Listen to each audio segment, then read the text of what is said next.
Kita punya istilah weekday dan weekend.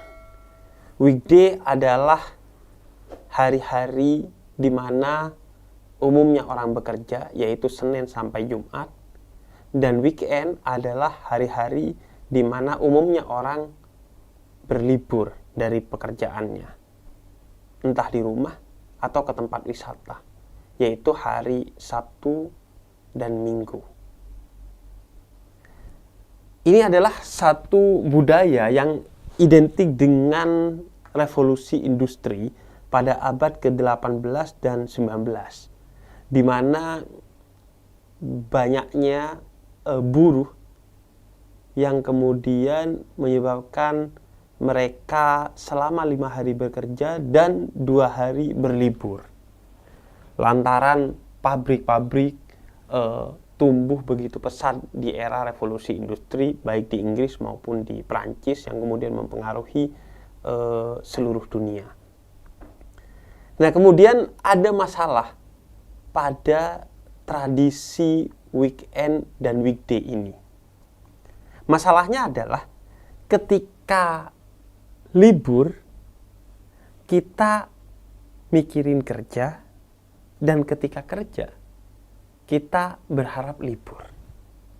Atau ketika orang libur terus, lantaran misalnya menganggur, atau dalam jangka waktu yang lama mereka harus libur, lantaran cuti, atau lain sebagainya, mereka rindu kerja, dan ketika kerja terus lantaran lembur atau ada proyek ini dan itu, mereka rindu libur. Ini anomali-anomali yang sering terjadi pada manusia modern, khususnya setelah revolusi industri.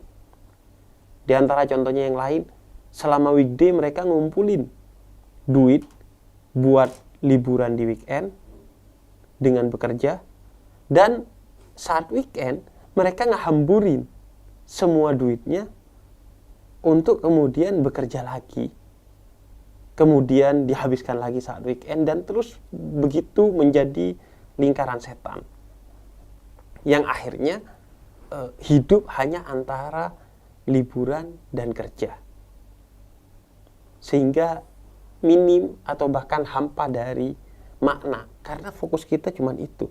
Saat kerja, wah, ngumpulin duit buat liburan. Saat liburan, ngabisin duit dan kemudian mikirin lagi gimana cara dapetinnya dengan bekerja. Nah, apakah dalam Islam liburan itu sesuatu yang diperkenankan? Karena kalau kerja kan adalah sesuatu yang jelas. Bahkan kata Nabi, siapa yang bekerja untuk keluarganya atau menghidupi dirinya dari rendahnya mengemis, maka dia sedang melakukan jihad fisabilillah, jihad di jalan Allah, yaitu salah satu ibadah termulia dalam Islam. Tapi bagaimana dengan liburan? Liburan itu adalah sesuatu yang diperkenankan dalam Islam, sehingga ada banyak sekali ayat Al-Quran yang secara tidak langsung tafsirannya berbicara tentang liburan, yakni ayat-ayat yang meminta kita untuk berjalan di muka buminya Allah. Entah misalnya seperti yang dikatakan dalam surat Al-Mulk ayat 15, yaitu untuk kemudian mencari rezeki dengan bekerja lah, atau apapun kegiatan mencari rezeki, maka itu juga liburan. Karenanya kata Sayyidina Ali bin Abi Thalib, bekerja adalah rekreasiku dan rekreasiku adalah dengan bekerja. Agak sumbang di telinga kita yang pekerjaannya itu justru seperti membosankan dan kantor itu seperti neraka. Tapi itu masalah lain, nanti kita bahas. Kemudian yang kedua, misalnya di dalam surat Al-Ankabut ayat ke-20, Allah berbicara tentang pentingnya liburan menjelajahi buminya Allah untuk merenungkan keagungan ciptaan-ciptaan Tuhan. Atau dalam surat Al-An'am ayat ke-11 Allah berbicara, silakan liburan menjelajahi muka buminya Allah untuk kemudian dari sana kamu merenungkan tentang betapa buruknya orang-orang yang mendustakan perintah dan larangan Tuhan, sehingga dari sana kamu dapat insight bahwa kalau mau hidup itu liburan seterusnya, ya hidup di jalan Tuhan, karena itulah kebahagiaan yang sejati. Kalau kamu belum menemukan keindahan dalam ibadah kepada Tuhan, maka paling tidak kamu lihat betapa tersiksanya orang yang mendustakan Tuhan, dan akhirnya kamu menggali keindahan dalam ibadah kepada Tuhan. Nah, artinya gak ada masalah dengan liburan. Begitu juga misalnya para ulama itu menyebut liburan sebagai rehlah. Ada yang rehlahnya itu fid dakwah, yaitu dalam perjalanan dakwah. Justru mereka ketika berjalan untuk berdakwah itu mereka menyebutnya rehlah, wisata. Atau seorang ulama, Khatib Al-Baghdadi, itu menulis satu karya yang judulnya Ar-Rehlah fi Talabil Hadis, yaitu wisata mencari hadis, yang isinya kisah-kisah para ulama-ulama yang berjalan di muka buminya Allah untuk mengecek hadis-hadis itu apakah benar atau tidak dengan menemui ulama-ulama lain atau para imam atau bahkan tabi'in maupun sahabat, yaitu orang-orang yang pernah ketemu dengan Nabi atau pernah ketemu dengan orang yang ketemu dengan Nabi Muhammad. Jadi itu liburannya mereka. Beda dong dengan liburan kita.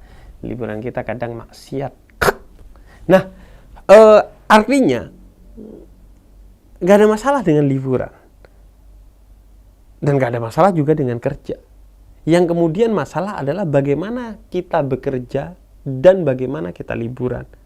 Apa mindset kita tentang pekerjaan dan liburan.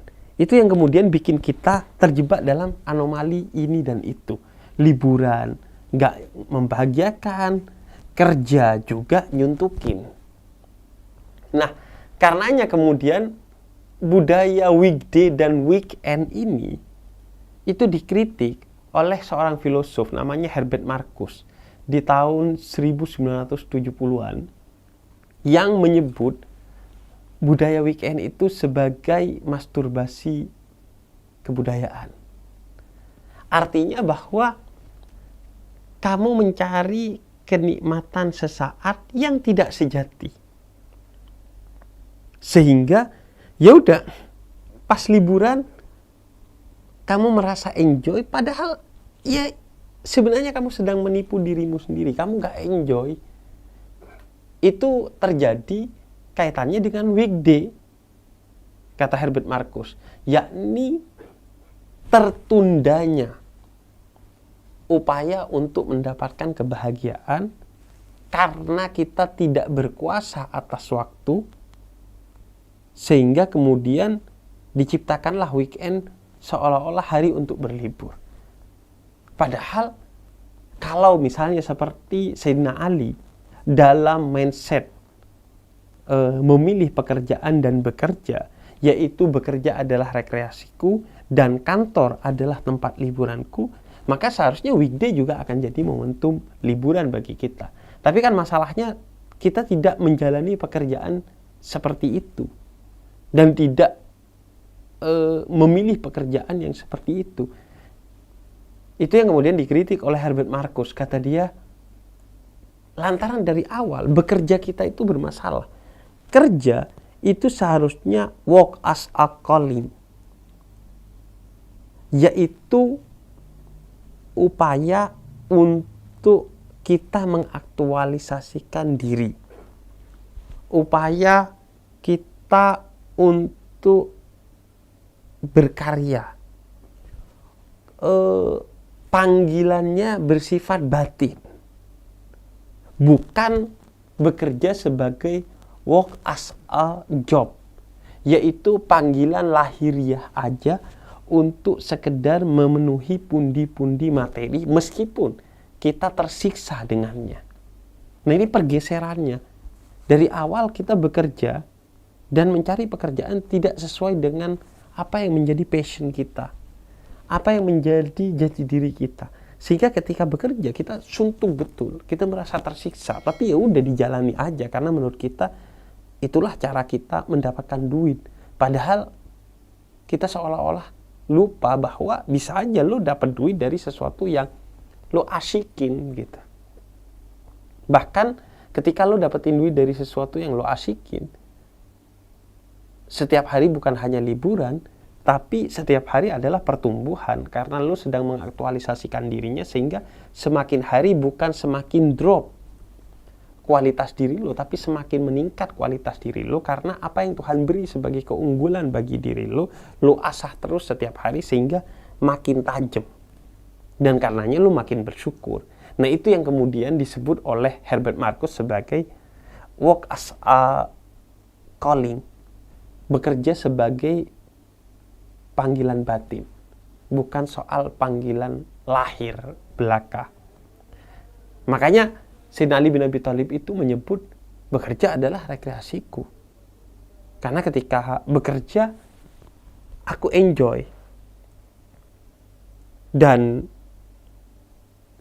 itulah yang kemudian Nabi sebut dalam salah satu sabdanya, riwayat Imam Abu Daud, wisatanya seorang muslim itu adalah berjihad di jalan Allah. Apakah berarti wisata kita perang? Karena seringkali kita mengidentikan antara jihad dan perang. Enggak gitu, bro. Maksudnya wisata itu adalah jihad. Jihad itu adalah upaya secara serius untuk menggali potensi diri kita guna mengaktualisasikannya secara utuh, sehingga bekerja sesuai dengan passionnya, sesuai dengan jati dirimu, dan pekerjaan itu adalah momentum aktualisasi diri. Nah, itu soal kerja. Jadi agar kerjaan itu nggak bikin lo suntuk, nggak sekedar cuma nyari duit, nggak sekedar mengisi waktu untuk bisa mendapatkan weekend di mana kita bisa berlibur. Nah, problem yang selanjutnya adalah pada liburan itu sendiri, baik mindset maupun cara kita menjalani liburan itu juga bermasalah. Karena liburan itu seharusnya bukan hanya rekreasi, tapi kontemplasi. Makanya dalam Islam, dengan mengutip beberapa ayat tadi, gue cerita bahwa liburan itu identik dengan bukan hanya rekreasi, bukan hanya berjalan di muka bumi, tapi kontemplasi, yaitu mendapatkan sesuatu yang indah bagi batin lu. Entah itu pembelajaran tentang keagungan Tuhan, entah itu pembelajaran tentang hadis, entah itu pembelajaran tentang dakwah, entah itu pembelajaran tentang jati diri lu, dan lain sebagainya. Nah, masalahnya liburan kita gak kita jalani seperti itu. Kita hanya rekreasi tanpa kontemplasi ketika liburan. Tubuh doang yang berlibur dengan istirahat di rumah atau jalan ke sana kemari untuk memanjakan mata kita, yang bahkan itu bukan sesuai dengan keinginan kita atau jati diri kita, tapi ke-trigger karena Instagram, ke-trigger karena TikTok, ke-trigger karena YouTube, ke-trigger karena omongan di grup WhatsApp. Sehingga jangankan untuk kontemplasi, merenungkan keagungan Tuhan, untuk sekedar menjaga keseimbangan ekologi aja enggak. Buktinya tempat liburan yang viral seringkali atau bahkan pasti setelahnya akan rusak, entah karena sampah banyak atau karena bunga-bunganya alamnya dirusak dan lain sebagainya. Rata-rata tempat liburan itu setelah liburan itu sampahnya kemana-mana. Itu menunjukkan bahwa lu berlibur hanya tubuh lu. Anomali lain misalnya, kita berlibur untuk nonton konser atau nonton balapan mobil atau motor. Misalnya gue pernah lihat tuh satu meme di salah satu media sosial, di mana orang nonton sesuatu ketika liburan, tapi dia nontonnya sebenarnya di HP karena dia sambil nge-shoot gitu. Padahal lu kesana untuk lu nonton secara langsung. Kalau lu mau nonton di HP, ya udah lu buka YouTube, selesai. Itu kan anomali masyarakat modern, di mana dia liburan bukan untuk eksistensi dirinya, tapi eksistensi orang lain, biar bisa diupload di media sosial dan lu terlihat keren, tapi lu sendiri gak bahagia, gak menikmati liburan itu. Nah ini problem masyarakat modern yang menurut gua penting agama kemudian dipertimbangkan untuk memperbaiki mindset kita tentang liburan itu apa sih dan bekerja itu apa sih. Maka jangan menjalani pekerjaan yang tidak ada nilai liburannya, dan jangan menjalani liburan yang tidak ada nilai kerja untuk menumbuhkan diri lo. Kalau enggak, weekend akan terasa weekday, weekday akan terasa seperti neraka bagi lo. Ya gitu sih.